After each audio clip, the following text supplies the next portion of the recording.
Hello mga mamasi, Assalamualaikum. So ayun nga, good evening dito sa Saudi Arabia.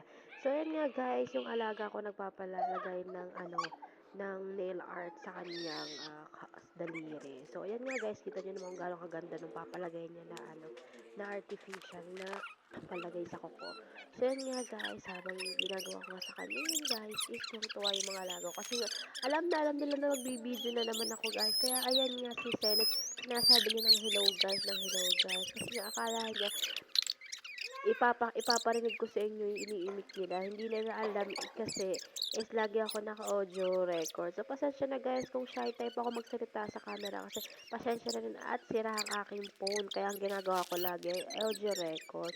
So, guys, yun, habang kinakabit ko yan, so, mga 10 daliri niya nilagyan ko niyan. So, guys, maganda siya talaga yung style niya, guys. So, yan din, habang naglalagay siya, nilalagyan ko siya ng kanya.